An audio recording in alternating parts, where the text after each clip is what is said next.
ராதே கிருஷ்ணா. வணக்கம். நான் உங்கள் சிஎம்மா பேசுகிறேன். விட்டலனும் நாமும் அப்படிங்கிறதுல இன்றைக்கி நம்ம என்ன பார்க்க போகிறோம் அப்படின்னாக்கா, காங்கோ பாத்ரா அப்படிங்கிறவங்களோட கதையை நம்ம பார்க்க போகிறோம். இவங்களுமே மீராபாய் மாதிரி தான்.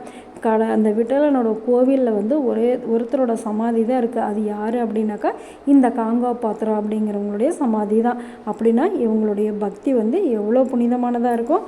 சரி, இப்போ அவங்களுடைய கதை என்ன அப்படின்னு சொல்லி கேட்கலாமா? காங்கோ பாத்ரா அப்படிங்கிறவங்க தாசி குலத்தை சேர்ந்தவங்க. அதனால் அவங்க அம்மா அவங்களையுமே இந்த தொழிலில் ஈடுபடுத்தணும் அப்படின்னு சொல்லி வற்புறுத்துறாங்க. ஆனாலும் அவங்களுக்கு அந்த தொழிலில் விருப்பம் இல்லாததுனால அவங்க அம்மா கிட்ட சண்டை போட்டுக்கிட்டே இருக்காங்க. அந்த சமயம் பார்த்து அந்த ஊருக்கு ஒரு பஜனை குழு வருது. அவங்க விட்டலனோட பேரை பாடிக்கிட்டே வர வர அவங்களுக்கு அந்த பேர் பிடிச்சி போயிடுது. அப்புறமேட்டு அவங்க எப்போவுமே விட்டலனோட நினப்பிலேயே இருக்காங்க. விட்டலனை தான் கல்யாணம் பண்ணிக்கணும்னு நினைக்கிறாங்க. அவங்களுக்கு சகலமுமே விட்டலனாக தான் தோணுது. பார்க்குற இடங்கள் முதற்கொண்டு எல்லாமே விட்டலனாக பார்க்குறாங்க. அவங்க அம்மாவுக்கும் ரொம்ப கோபம் வந்துடுது. நீ இப்படியே இருந்தால் எப்படி நம்மளுக்கு காசு பணம் வரும் அப்படின்னு சொல்லி அவங்கள திட்டுறாங்க. ஆனாலுமே விட்டலன் மேலே அவங்களுக்கு பாசம் அதிகமாகிக்கிட்டே தான் இருந்தது. இவங்களுடைய அறிவையும் அழகையும் பார்த்துட்டு அந்த ஊர் ராஜாவுக்கு இவங்களை ரொம்ப பிடிச்சி போயிடுது. உடனே அவங்க அம்மா கிட்ட காங்கோ பாத்ராவை பொண்ணு கேட்குறாங்க. உடனே அவங்க அம்மாவும் இவங்களை ரொம்ப வற்புறுத்தும் போது இவங்க என்ன பண்ணிடுறாங்க, சொல்லாத கொள்ளாத வீட்டை விட்டு வெளியில் வந்துடுறாங்க. இந்த விஷயம் ராஜாவுக்கு தெரிஞ்சு போய் இவங்க எங்கே இருக்காங்க அப்படின்னு சொல்லி எல்லாரும் கண்டுபிடிக்கிறாங்க. இவங்க பண்டரிபுரத்தில் போய் அந்த பாண்டுரங்கனை எப்போவுமே பாடிக்கிட்டே இருக்காங்க. இவங்களுடைய பாடல்களுக்கு பாண்டுரங்கன் மட்டும் இல்லை, அங்கே இருக்கிற எல்லா ஜனங்களுமே அடிமையாக இருக்காங்க. அப்படி இருக்கும்போது ஒரு தடவை அந்த வீரர்கள் எல்லாமே காங்கோ பாத்ராவை பார்த்துட்றாங்க.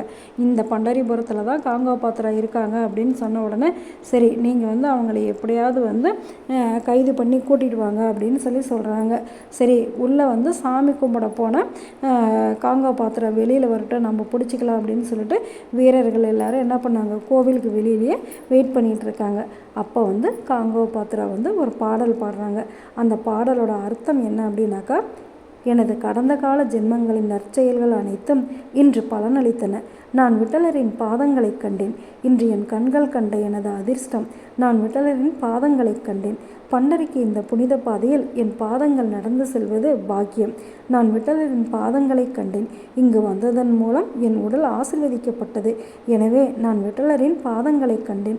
ஒவ்வொரு பிறவியிலும் விட்டலரின் பாதங்களை காண முடிந்தால் காங்கோ பாத்ரா மகிழ்ச்சியுடன் மீண்டும் மீண்டும் பிறப்பாள் அப்படின்னு சொல்லி அவங்க இறுதியாக இந்த பாடலை பாடிட்டு என்ன பண்ணிடுறாங்க, அங்கே இருக்கிற பூசாரிங்க கிட்ட சொல்லிடுறாங்க, கோவிலுக்கு தெற்கு பக்கத்தில் என்னை சமாதி பண்ணிடுங்க அப்படின்னு சொல்லி சொல்கிறாங்க.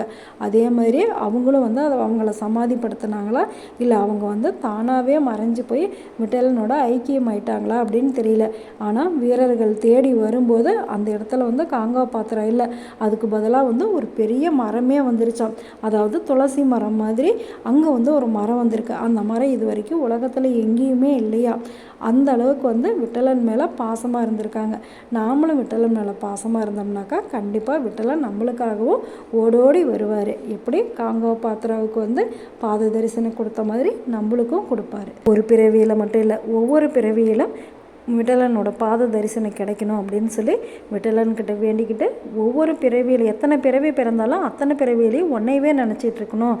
எப்போவுமே விட்டலனும் நாமளும் அப்படிங்கிற மாதிரி விட்டலன் கூட எப்போவே இருக்கணும் அப்படின்னு சொல்லி வேண்டிக்கலாமா? நல்லது நினைப்போம், நல்லதே நடக்கும், ஆனந்தமாக இருப்போம். ஓகே, பாய். ராதே கிருஷ்ணா.